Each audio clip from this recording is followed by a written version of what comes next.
ومن اضل ممن يدعو من دون الله من لا يستجيب له الى يوم القيامة وهم عن دعائهم غافلون۔ اللہ تبارک و تعالیٰ فرماتے ہیں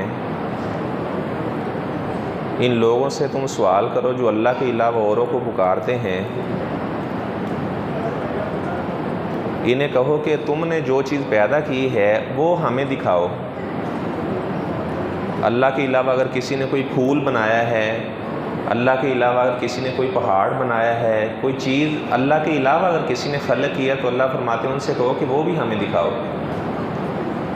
ارونی ماذا خلقوا من الارض ام لهم شرک فی السماوات، یا اگر ان کا آسمانوں میں کوئی شیر ہے تو وہ بھی ہمیں بتاؤ کہ دوسرے آسمان پر ان کا قبضہ ہے، تیسرے پر ان کا قبضہ ہے، جن بتوں کی آپ پوجا کرتے ہو۔ تو اللہ تعالیٰ فرماتے ہیں یا ان سے کہو کہ کوئی آپ علمی دلیل پیش کر دو اگر تم سچے ہو تو اس بات پر کہ اللہ کے علاوہ یہ مدد کرنے والے ہیں، اللہ کے علاوہ یہ کچھ پیدا کرنے والے ہیں، کوئی علمی طور پر دلیل ہی پیش کر دو۔ اور آگے اللہ تعالیٰ فرماتے ہیں وَمَنْ أَضَلُّ مِمَّنْ يَدْعُو مِن دُونِ اللَّهِ، فرمایا کہ اس بندے سے بڑھ کر کوئی گمراہ نہیں ہو سکتا۔ یا اللہ کس بندے سے بڑھ کر؟ سب سے بڑا اللہ تعالیٰ اس بندے کو گمراہ قرار دے رہے ہیں۔ فرمایا مَن لَا يَسْتَجِيبُ لَهُ إِلَىٰ يَوْمِ الْقِيَامَةِ، جو اللہ کے علاوہ کسی اور کو پکارنے والے ہیں۔ اللہ کے علاوہ کسی کو پکارنا مدد کے لیے یہ حرام ہے۔ اللہ تعالیٰ فرماتے ہیں وَأَنَّ الْمَسَاجِدَ لِلَّهِ، وہ اوپر آیت لکھی ہوئی ہے، یہ ساری مستی اللہ کے لیے ہیں۔ فَلَا تَدْعُوا مَعَ اللَّهِ أَحَدًا، اللہ کے ساتھ آپ نے کسی کو بھی نہیں پکارنا۔ اگر کوئی بندہ وہ آگے کسی اور کا نام لے کر اللہ کے علاوہ آگے مدد کا لفظ لگا دے تو گویا کہ وہ شرک کر رہا ہے۔ اللہ تعالیٰ فرماتے ہیں اس بندے سے بڑھ کر کون گمراہ ہو سکتا ہے جو اللہ کے علاوہ کسی اور کو پکارتا ہے۔ وَهُمْ عَنْ دُعَائِهِمْ غَافِلُونَ، اللہ تعالیٰ فرماتے ہیں ان بیچاروں کو تو پتہ ہی نہیں ہمیں کون پکار رہا ہے کون نہیں پکار رہا، وہ تو غافل ہیں بیچارے۔ جن مورتیوں کو، بتوں کی تم پوجا کرنے والے ہو، انہیں تو پتہ ہی نہیں ہے کہ ہمیں کون ہماری سامنے اپنی التجائیں لے کر آ رہا ہے، کون ہم سے دعا کر رہا ہے۔ اور جو فوت ہو چکے ہیں، قبروں میں جا چکے ہیں، وہ بھی بیچارے تمہاری دعاؤں سے غافل، انہیں پتہ ہی نہیں ہے کہ ہماری قبر پر کون آیا یا کون نہیں آیا۔ اصل میں جو شرک کا آغاز ہوا ہے نا، لوگ نہیں بتاتے کہ شرک کا آغاز کیسے ہوا ہے۔ دنیا کے اندر آج تک کوئی ایسا پاگل انسان نہیں آیا جو کسی بت کی پوجا کرنے والا ہے۔ بخاری شریف میں موجود ہے، عبداللہ بن عباس رضی اللہ تعالیٰ عنہ فرماتے ہیں شرک کا آغاز کیسے ہوا۔ یہ قرآن کی سورہ نوح کے اندر اللہ تعالیٰ نے جن کا ذکر کیا ہے، ود کا، نصر کا، یعوس کا، یعوق کا، یہ اللہ تعالیٰ کے نیک بندے تھے، بڑی اللہ کی عبادت کرنے والے تھے، فوت ہو گئے۔ کانوا عبادا صالحین، لوگوں نے کہا کہ یار پہلے بڑیاں سی نمازاں پڑھتے سی جدو بزرگ زندہ سی، ہون اسی نمازاں چھڑ دیتی نے، کی کرنا چاہیے؟ انہوں نے کہا جی انہوں نے تصویراں بنا کے بازار سے لٹکا لینے ہیں۔ انہوں نے ان کی تصویریں بنا کر بازاروں میں لگا لی، ود کی، نصر کی، یعوس، یعوق کی، اپنا کام کاج کر رہے ہوتے، اچانک ود پہ نظر پڑتی، اللہ یاد آ جاتا، یار یہ اللہ کی بڑی عبادت کیا کرتا تھا، فوراً بھاگ کر مسجد میں آ کر نماز شروع کرتے۔ جب وہ فوت ہو گئے، آگے ان کی اولادیں آئی تو شیطان نے ان کے دل میں یہ بات ڈالی، یہ بخاری شریف کے الفاظ ہیں، میری طرف سے اضافہ نہیں ہے، شیطان نے ان کے دل میں یہ بات ڈالی کہ تمہارے باپ اور دادا ان کے وسیلے سے اللہ سے مانگا کرتے تھے۔ اچھا یہ جو لات بت کا نام ہے، لات، عزا، یہ عزا مونس ایک بت انہوں نے بنایا ہوا تھا۔ اچھا لات کا معنی ستو پلانے والا، لات اللہ کا بڑا نیک بندہ تھا، حاجیوں کو ستو پلایا کرتا تھا، خدمت خلق کیا کرتا تھا، فوت ہو گیا۔ مشرکین نے کہا کہ یار پہلے ہم اس دیکھ کر بڑی خدمت خلق کیا کرتے تھے، انہوں نے اس کی جناب نے ایک مورتی بنا کر لگا لی۔ وہ کہنے لگے کہ چلو اسے دیکھ کر نا ہمیں خدمت خلق یاد آئے گی، وہ ایسے ہی کرتے، جب اس پر نظر پڑتی خدمت خلق کرتے۔ تو پھر ایسا ایسا شیطان نے ان کے دل میں یہ بات ڈالی کہ تمہارے آباء و اجداد اس کے وسیلے سے اللہ سے مانگا کرتے تھے۔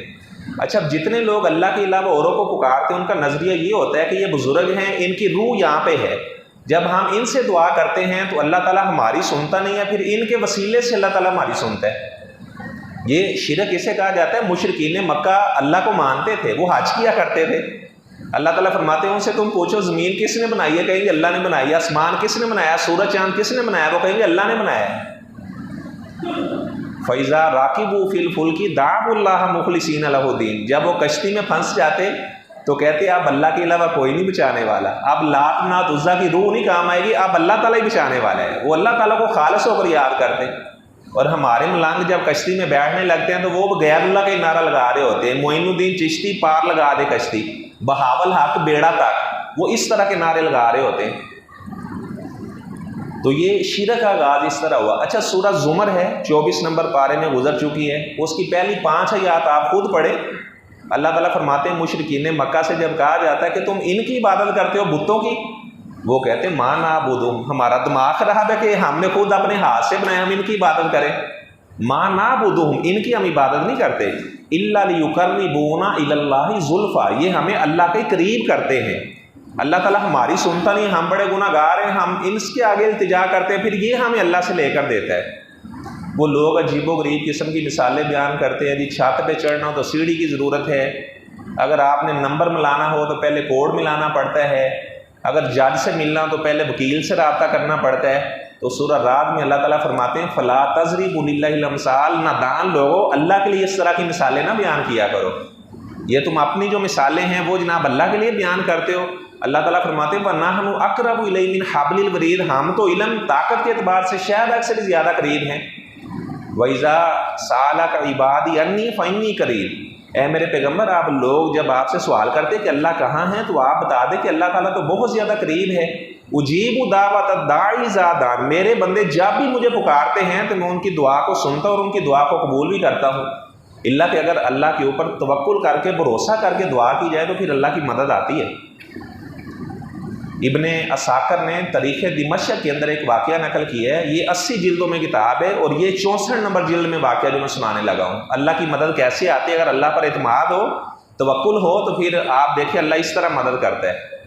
اصاب العمیو السلط بن بسطام، سلط بن بسطام ایک آدمی تھا، اس کی اچانک آنکھوں کی بینائی چلی گئی۔ بخاری شریف کی روایت ہے، اللہ تعالیٰ فرماتے جس بندے کی میں آنکھوں کا نور لے لوں تو اس کا صلہ میں نے جنت الفردوس تیار کیا ہے۔ اچھا وہ بڑا پریشان ہوا، ظاہری بات ہے جو نابینا آدمی ہے بیچارہ دن رات اس کے لیے تو ایک جیسا ہے۔ تو اس کے دوست کہنے لگے یار تھوڑا سا صبر کر لو، جمعے کا دن آ لینے دو۔ اس نے کہا جمعے والے دن کیا ہوگا؟ وہ کہنے لگے کہ عصر کی نماز کے بعد ہم مسجد میں رہیں گے، شام تک دعا کریں گے تیرے حق میں۔ آپ صلی اللہ علیہ وسلم نے فرمایا کہ جمعے والے دن ایک ایسی گھڑی ہے، اس گھڑی میں بندہ جو بھی اللہ سے سوال کرتا ہے اللہ اس کی دعا کو پورا کر لیتے۔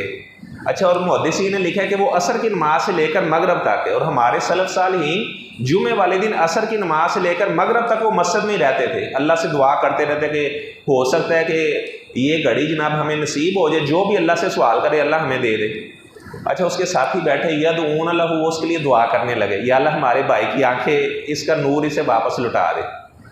تو لکھا ہوا ہے آتا سا عطسا، وہ جو سلط بن بسطام تھا اس کو اچانک چھینک آئی، آتا سا عطسا، چھینک آئی۔ آپ دیکھیں گے چھینک سے مجھے بات یاد آئی اللہ کا کیسا نظام ہے، اگر زمین کے اوپر زلزلہ آئے نا تو سارا نظام درم برم ہو جاتا ہے، چیزیں گر جاتی ہیں، بلڈنگیں ٹوٹ جاتی ہیں، لیکن جب چھینک آتی ہے، ابن قیم رحمہ اللہ نے لکھا کہ انسان کے بدن میں زلزلہ آتا ہے، لیکن وہ کہتے ہیں کہ جو چیز جس جگہ پہ ہے اسی جگہ پہ برقرار رہتی ہے، کوئی چیز بھی ایک جگہ سے دوسری جگہ نہیں ہٹ جاتی، یعنی انسان کا سسٹم دوبارہ اسی طرح رینیو ہو جاتا ہے۔ اچھا اسے چھینک آئی تو اللہ تعالیٰ نے فرد اللہ باسرا، تو اللہ تعالیٰ نے اس کی نظر کو لوٹا دیا۔ تو وہ اپنے بھائیوں سے کہنے لگا یہ آپ نے میرے حق میں دعا کی ہے نا، تو اللہ تعالیٰ نے آسمان سے مدد نازل کی ہے، اللہ نے میری آنکھوں کا نور واپس کر دیا ہے۔